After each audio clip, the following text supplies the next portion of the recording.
बड़ी खबर राहुल गांधी से जुड़ी हुई इस वक्त की सबसे बड़ी खबर रायबरेली से चुनाव लड़ेंगे राहुल गांधी। कांग्रेस ने लिस्ट जारी कर दी है। अमेठी से केएल शर्मा को टिकट दिया गया है और रायबरेली से राहुल गांधी चुनाव लड़ेंगे। तो अमेठी और रायबरेली दोनों सीटों पर आज आखिरी दिन है नामांकन भरने का और अभी तक कांग्रेस पार्टी ने क्लियर नहीं किया था कि कौन यहां पर चुनावी मैदान में योद्धा के रूप में उतारा जाएगा और अब यह साफ हो गया है। रायबरेली से चुनाव लड़ेंगे राहुल गांधी और केएल शर्मा को दिया गया है अमेठी से टिकट। अमेठी में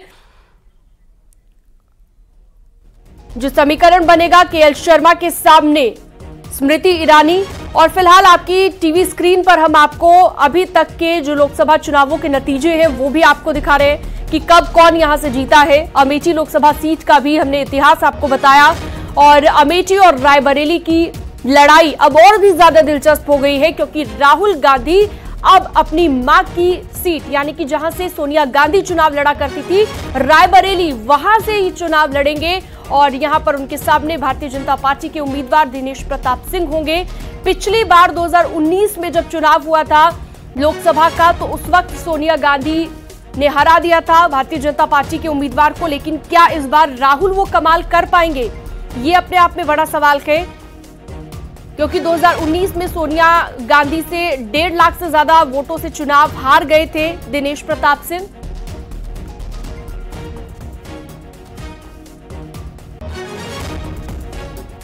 और इसी के साथ एक बड़ी जानकारी, दोपहर 12:15 बजे राहुल का नामांकन होगा। नामांकन के वक्त प्रियंका गांधी भी साथ में मौजूद रहेंगी। प्रियंका गांधी की तरफ से यह क्लियर कर दिया गया है कि प्रियंका गांधी अब चुनाव प्रचार पर फोकस करेंगी। नामांकन के बाद फतेहपुर सिकरी चली जाएंगी क्योंकि चुनाव प्रचार लगातार कर रही है प्रियंका गांधी और राहुल गांधी के जारी प्रोटोकॉल से यह खुलासा हुआ है कि प्रियंका गांधी भी नामांकन के दौरान राहुल के साथ मौजूद रहेंगी। तो अपने आप में बड़ी खबर, राहुल गांधी रायबरेली से नामांकन भरेंगे आज 12:15 बजे। रायबरेली से उम्मीदवार कांग्रेस पार्टी के राहुल गांधी बनाए गए हैं। तो नामांकन के वक्त प्रियंका गांधी भी साथ में मौजूद रहेंगी और आज आखिरी दिन है नामांकन भरने का। तो आज ऐसे में माना जा रहा था कि स्थिति क्लियर कर दी जाएगी पार्टी की ओर से कि कौन चुनावी मैदान में होगा क्योंकि कल भी देर रात तक मंथन चला है इस पर और उसके बाद कांग्रेस पार्टी ने यह तय किया है कि राहुल गांधी को रायबरेली से चुनाव लड़ाया जाएगा।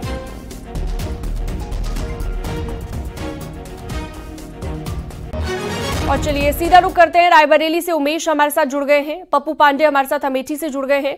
सबसे पहले रायबरेली से उमेश हमारे साथ जुड़े हुए हैं। उमेश, रायबरेली सीट दी गई राहुल गांधी को, माना जा रहा था कि सबसे ज्यादा जो सिक्योर सीट होगी वो राहुल गांधी को दी जाएगी ताकि जीत निश्चित हो पाए, लेकिन पिछली बार की अगर हम बात करें तो पिछली बार सोनिया गांधी ने दिनेश प्रताप सिंह जो बीजेपी के उम्मीदवार थे उन्हें 1.5 लाख से ज्यादा वोटों से हरा दिया था। क्या राहुल गांधी इस बार ऐसा कमाल कर पाएंगे जो सीट उन्हें दी गई है? जी हाँ, देखिए आखिरकार कयासों पर विराम लग गया है। अमेठी और रायबरेली सीट पर कांग्रेस ने अपने प्रत्याशियों की घोषणा कर दी है। रायबरेली लोकसभा सीट से राहुल गांधी उम्मीदवार होंगे और अमेठी से केएल शर्मा उम्मीदवार होंगे। तो निश्चित तौर पर लड़ाई बेहद दिलचस्प होने वाली है।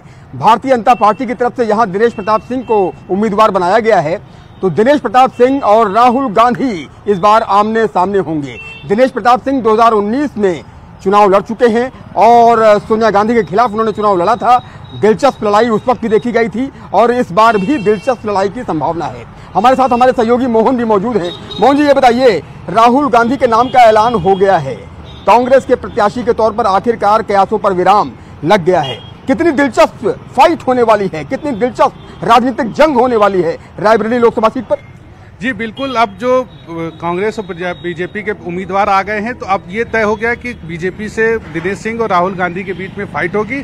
दिनेश सिंह ने पिछली बार जब सोनिया गांधी लड़ी थी 4 बार की सांसद, उनके सामने लगभग 3.5 लाख से ज्यादा के वोट हासिल किए थे। और देखने वाली बात जो ये है, जो ट्रेंड हुआ है, सोनिया गांधी का वोटों का ग्राफ लगातार कम हुआ है। पिछले बार जो है जीत का अंतर सोनिया गांधी का कम था, लगभग 1,67,000 वोट से ही सोनिया गांधी जीती थी। और इस बार 2024 का जो चुनाव, उसमें देखने वाली बात यह है कि ये मार्जिन कहां तक जाता है, क्या ये मार्जिन शिफ्ट हो सकता है बीजेपी की तरफ या राहुल गांधी उस मार्जिन को बढ़ा सकते हैं जीत के रूप में। लेकिन कहीं ना कहीं ये जरूर है कि रायबरेली का चुनाव अब जो है बिल्कुल दिलचस्प मोड़ पर है, बिल्कुल नेक टू नेक फाइट होगी। नेक टू नेक फाइट होगी। इस कांग्रेस कार्यालय को भी दिखाई है अनिल कि किस तरह से यहाँ पर तैयारियां चल रही हैं। केंद्रीय कार्यालय से रोड शो भी निकाला जाएगा। 12:15 बजे राहुल गांधी नामांकन दाखिल करेंगे और ये रायबरेली की सड़कें आप देख रहे हैं, इसी सड़कों से राहुल गांधी का रोड शो भी निकाला जाएगा। आगे चल करके केंद्रीय कार्यालय बनाया गया है और वहीं से 12:15 बजे तक वो कलेक्ट्रेट पहुंचेंगे और नामांकन करेंगे। बहरहाल ये तस्वीर आप रायबरेली की देख रहे हैं और रायबरेली लोकसभा सीट पर बेहद दिलचस्प लड़ाई होने वाली है। और यकीनन सभी का जो क्वेश्चन था कि आखिर रायबरेली लोकसभा सीट से कांग्रेस का उम्मीदवार कौन होगा, तो ये उम्मीदवार की घोषणा कांग्रेस की तरफ से कर दी गई है। और इस वक्त हम कुछ लोगों से भी बात करने की कोशिश करेंगे और जानेंगे कि रायबरेली की जनता क्या सोचती है कि राहुल गांधी और दिनेश प्रताप सिंह के बीच जो मुकाबला होने वाला है उसको लेकर रायबरेली की जनता क्या सोचती है। आगे बढ़ेंगे और दिखाएंगे आगे तस्वीरें, कुछ लोगों से बात करने की कोशिश करते हैं कि आखिर वो क्या कहते हैं। अब ये बताइए क्या कहेंगे, रायबरेली लोकसभा सीट पर आखिरकार कांग्रेस ने अपने प्रत्याशी की घोषणा कर दी है, राहुल गांधी यहां से उम्मीदवार होंगे, राहुल गांधी और दिनेश प्रताप सिंह के बीच मुकाबला होने वाला है। कैसे देखते हैं इसे आप, रायबरेली की जनता क्या सोचती है, आप क्या कहेंगे?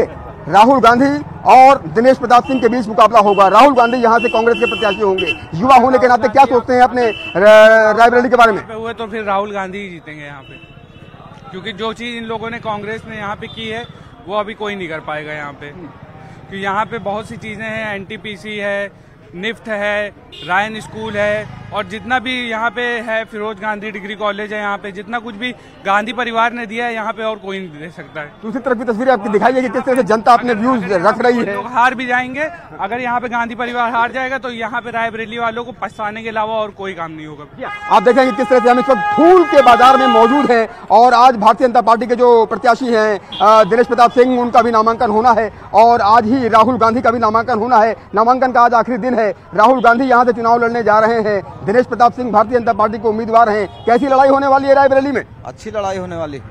दिनेश प्रताप सिंह इससे पहले सोनिया गांधी के खिलाफ भी चुनाव लड़ चुके हैं 2019 में और इस बार राहुल गांधी के खिलाफ वो चुनाव लड़ने जा रहे हैं। बहुत तगड़ी फाइट दी थी 2019 में। जीतेंगे दिनेश। अच्छा, हाँ। आपको क्या लगता है कि रायबरेली की जनता के दिल में क्या है? रायबरेली की जनता क्या सोचती है, क्या सोचते हैं रायबरेली के लोग? कांग्रेस। अच्छा, तो आप देख रहे हैं कि किस तरह से लोग अपने व्यूज को प्रकट कर रहे हैं। इस तरह की तस्वीर दिखाइए कि किस तरह से यहाँ पर फूलों का कारोबार हो रहा है और लोग फूलों को लेकर जा रहे हैं। और आज फूलों का बड़ी डिमांड है क्योंकि आज नामांकन का आखिरी दिन है और नामांकन के आखिरी दिन आज राहुल गांधी का भी नामांकन होगा और आज ही दिनेश प्रताप सिंह का भी नामांकन होगा। हमारे साथ हमारे सहयोगी मोहन जी मौजूद है। मोहन जी, मैं देख रहा हूं कि जनता मुखर होकर के बोल रही है और आखिरकार जो कयास थे उन पर विराम लग गया है, तो डेफिनेटली तस्वीर तो साफ हो गई, क्लियर हो गई कि फाइट कैसी होगी। राहुल गांधी, दिनेश प्रताप सिंह और बहुजन समाज पार्टी के जो उम्मीदवार हैं, ये मुकाबला कैसा होने वाला है? बिल्कुल, ये मुकाबला बहुत दिलचस्प होगा। लेकिन आपको बता दें कि लड़ाई जो है बीजेपी और कांग्रेस के बीच में होगी, क्योंकि पब्लिक के बीच में एक बात ये भी है कि बीएसपी जो है वो बीजेपी की बी टीम है, तो उसका जो टैग है उससे उभरना बीएसपी के लिए भारी है। लेकिन बीजेपी और कांग्रेस के बीच में बहुत नेक टू नेक फाइट है। कांग्रेस का जो वोट ग्राफ परसेंटेज है वो लगातार हर चुनाव में कम होता गया है, तो ये कांग्रेस के लिए चिंता की बात है। और इसी को ध्यान में रखते हुए कि 2014-19 के चुनाव में कांग्रेस ने यहाँ पे जीत दर्ज की है, इसीलिए कांग्रेस ने एक सेफ पैसेज राहुल गांधी के लिए चुना। अच्छा, दिनेश प्रताप सिंह के राजनीतिक करियर पर अगर हम बात करें तो वो एमएलसी हैं।